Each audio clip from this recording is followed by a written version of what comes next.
Good evening friends, welcome to other session of share academy. डेट है आज 13/3/2024 रात के तकरीबन 11:15 बज रहे हैं। एक बेहद इंपॉर्टेंट सेशन, और जैसा कि हम सभी को पता है फ्रेंड्स कि मार्केट के अंदर स्मॉल कैप और मिड कैप के अंदर बहुत तेज़ गिरावट हो रही है। इस सेशन से रिलेटेड कल हमने एक वीडियो बनाया था जिसमें कि एक बिजनेस चैनल है जिसके ऊपर एक इन्फॉर्मेशन आई थी जो कि रिलेटेड थी टेक्निकल एनालिसिस से। अगर आपने ये वीडियो नहीं देखा है तो इससे पहले हमारी रिक्वेस्ट है कि 8 मिनट का सिंपल वीडियो है, अगर आप 2x पे भी देखेंगे तो 4 मिनट के अंदर वीडियो कंप्लीट हो जाएगा। तो सबसे पहले वीडियो देख लीजिए। इस वीडियो के अंदर बेसिकली एक टेक्निकल एनालिसिस की न्यूज़ थी, ठीक है, जो कि रिलेटेड थी रिलेटिव स्ट्रेंथ इंडेक्स और निफ्टी के सीपीएससी से रिलेटेड। तो सीपीएससी क्या है?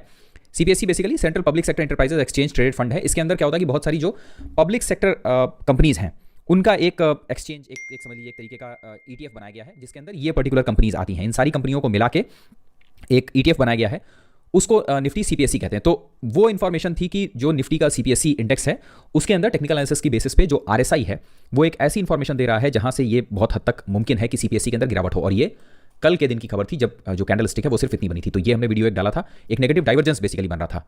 और उसके बाद आज के दिन आप देखिए बहुत शानदार एक गिरावट निफ्टी सीपीएससी के अंदर दिखाई दी है। जाहिर है कि अगर सीपीएससी के अंदर ये गिरावट हो रही है तो निफ्टी जो सीपीएससी के कंपोनेंट्स हैं यानी कि जो स्टॉक्स हैं उनके अंदर भी ये गिरावट होगी। और गिरावट अगर आप देखिए तो अप्रॉक्सीमेटली एवरेज गिरावट जो है वो 6 से 7% के आसपास है। अब इसमें इंपॉर्टेंट एक क्वेश्चन आ जाता है कि भाई अगर इस तरह की गिरावट हो रही है तो जो ये स्टॉक्स हैं इसमें से बहुत सारे ऐसे स्टॉक्स हैं जो आप में से किसी ना किसी के पोर्टफोलियो में होंगे, जैसे कि BEL, coal India, Cochin shipyard, NBCC, NHPC, NLC India, NMDC, NTPC, ONGC, oil, power grid और एसजेवीएन। तो आपके पास में अगर इनमें से कोई स्टॉक है तो आपके पास में क्वेश्चन होगा कि भाई अगर ये स्टॉक गिर रहे हैं तो फिर इनके सपोर्ट लेवल क्या होंगे, कि स्टॉक अगर गिर रहा है तो हमको इसमें क्या करना चाहिए, फ्रेश बाई करनी चाहिए, एवरेज करनी चाहिए या फिर प्रॉफिट बुक करना चाहिए। अगर प्रॉफिट बुक करना चाहिए तो फिर कितना, या फिर अगर हमको इसमें फ्रेश बाई या फिर एवरेजिंग करनी है तो हमको किस लेवल का इंतजार करना चाहिए, ठीक है ना। तो आप में से बहुत सारे लोगों ने ये क्वेश्चन हमसे पूछा था इसी वीडियो के कमेंट बॉक्स में। इस वजह से आज का ये हम सेशन लेके आए। हमने आपसे बोला था कि अगर आपको चाहिए सपोर्ट असिस्टेंस लेवल तो हम उसके अंदर बता सकते हैं। तो आज का सेशन है कि शेयर गिरेंगे, ये पर्टिकुलर शेयर्स। आज के सेशन में हम इन शेयर्स को ही टेक्निकल एनालिसिस की बेसिस पर एक बार डिस्कस करेंगे। Okay, so one by one शुरू करते हैं। सबसे पहला शुरुआत है बीईएल के पास, ठीक है। देखिए अगेन सीपीएससी के अंदर गिरावट है और बहुत जोर से गिरावट है। सेम वही चीज बीईएल के अंदर भी है। अब इंपॉर्टेंट क्वेश्चंस 3 हो सकते हैं। Choose what's right with HDFC Sky. Download today. बनो। एक, अगर आपके पास में ये स्टॉक है तो आपको क्या करना चाहिए? जिस तरीके की तेजी की गिरावट है आपको कायदे से इस स्टॉक के अंदर प्रॉफिट बुक करना चाहिए। क्वेश्चन है कितना? अगर आपके पास में 100 स्टॉक है तो कम से कम आपको 60 स्टॉक सेल करना चाहिए, यानी करीब करीब 60% आपको मुनाफा बांध लेना चाहिए, बाकी का होल्ड करना चाहिए। क्वेश्चन, बाकी का मुनाफा कहां बुक करें? बाकी का मुनाफा अगर स्टॉक 174 के लेवल के नीचे गिरता है तब वहां पर बाकी का पूरा मुनाफा बुक करके आप निकल जाइए। फ्रेश बाई या फिर एवरेजिंग अभी इन लेवल्स पर बीईएल के अंदर करने की गलती मत करिए। ओके, सेकंड है कोल इंडिया। सेम वही चीज है, डबल टॉप की स्थिति है और डबल टॉप की हालत बहुत बुरी तरह से खराब है।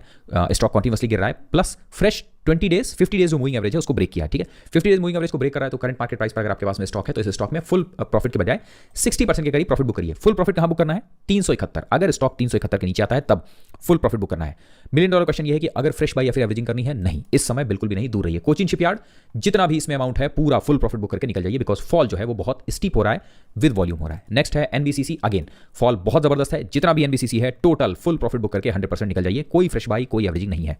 नेक्स्ट एनएचपीसी, सेम वही चीज है, हालत खराब है, एक मेजर सपोर्ट जोन के पास में है, पर फिर भी फुल प्रॉफिट बुक करना है एनएचपीसी के अंदर। किसी भी तरह का कोई फ्रेश बाई या कोई एवरेजिंग करने की गलती मत करिएगा, इसमें फुल प्रॉफिट बुक करना है ना। अगर इन तीनों शेयर्स में, ये जो 4 शेयर ऊपर के हम लोगों ने अभी तक डिस्कस किए हैं, इनमें अगर आपको फ्रेश बाई करना है तो उस फ्रेश बाई का टाइम हम बताएंगे। अभी इस समय मार्केट के अंदर फ्रेश बाई का टाइम नहीं है। उसकी वजह यह है कि निफ्टी आज के दिन तकरीबन 338 पॉइंट गिरा है, एक मेजर कैंडल आई है। अब $1 मिलियन क्वेश्चन है कि भाई क्या हम लोग को घबराना चाहिए? आंसर है नहीं। लॉन्ग टर्म के लिए अगर आप निवेशक हैं तो घबराइए मत।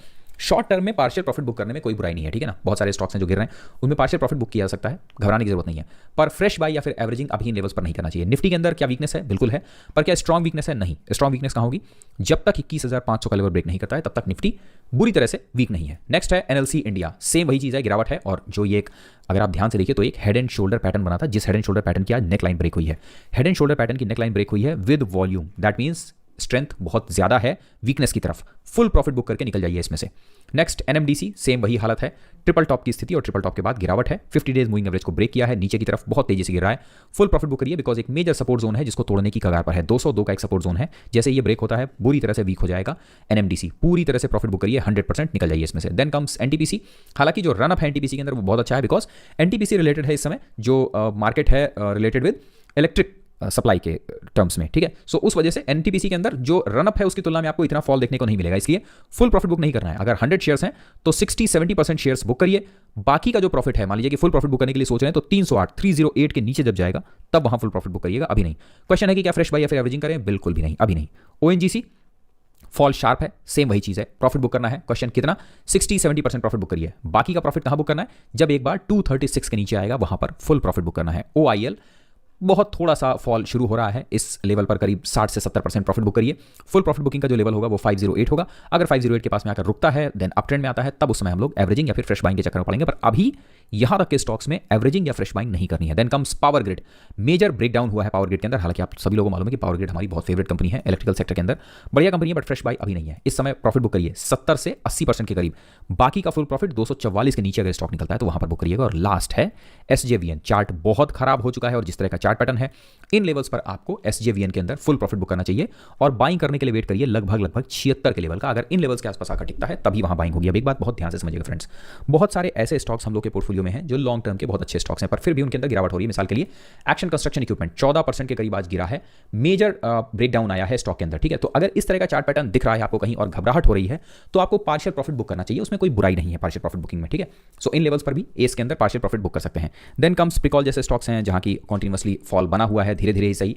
प्रिकॉल के जैसे स्टॉक्स अगर आपके पास में है पोर्टफोलियो के अंदर तो यहां भी पार्शियल प्रॉफिट आप बुक कर सकते हैं इन लेवल्स पर भी, ठीक है। प्रिकॉल में भी पार्शियल प्रॉफिट बुक करिए, करीब कितना 30-40% के करीब प्रॉफिट बुक कर सकते हैं। अब अगर एस के अंदर पूछिए कि भाई 100 शेयर है तो कितने शेयर्स बुक करें, इसमें करीब 70% जो प्रॉफिट है वो आप बुक कर सकते हैं। बाकी वेट करिए, बिकॉज एस के अंदर जो स्टेबिलिटी आएगी वो करीब 825 के आसपास आएगी। तो 825 के आसपास जब एक बार एक एस स्टेबल हो जाएगा तब वहां पर फर्दर फ्रेश बाइंग करने के बारे में सोचेंगे। अभी चूंकि वॉल्यूम के साथ में गिरावट हो रही है इसलिए थोड़ा सा कंसर्न आता है, ठीक है। कोई बुराई नहीं है, पार्शियल प्रॉफिट बुकिंग में कोई बुराई नहीं है। हम क्या कर रहे हैं, हम कुछ भी बुक नहीं कर रहे हैं, चुपचाप लिए बैठे हुए हैं इस समय, ठीक है ना। हमने बहुत मामूली सा प्रॉफिट जो है वो HSCL के अंदर बुक किया है, बाकी पूरा लेके बैठे हुए हैं। हमारे अंदर पार्शियल प्रॉफिट बुकिंग जैसी कोई चीज़ नहीं है। हम लोग या तो कंपनी से पूरी तरह से निकल जाएंगे तो कंपनी खराब होगी, या फिर उसको होल्ड करके रखेंगे, ओके। सो ये पर्टिकुलर थीम। और एक चीज़ ध्यान रखिएगा, अच्छी कंपनी अगर पोर्टफोलियो के अंदर है तो इस तरह के जो फॉल्स हैं ये आते रहेंगे मार्केट के अंदर। आपको मेन चीज़ जो ध्यान रखनी है वो है कंपनी के बिजनेस, और बिजनेस कंपनी का अगर अच्छा है और स्टैटिक चल रहा है लंबे समय के लिए तो घबराने की जरूरत नहीं है, ठीक है, सिंपल। सो ये था निफ्टी CPSE के बारे में। और इंपॉर्टेंट है अपनी बाइंग लिस्ट इस समय तैयार की है। आप लोग को याद होगा हमने आप लोगों के साथ में एक चीज़ शेयर करी थी जो हमारा ट्विटर ग्रुप है उसमें, कि जो अभी का ये टाइम है इस समय हम लोग क्या कर रहे हैं, इसमें हम अपनी बाइंग लिस्ट तैयार करें। तो हमारी बाइंग लिस्ट में सिल्चर, एस और इरडा है, ठीक है ना।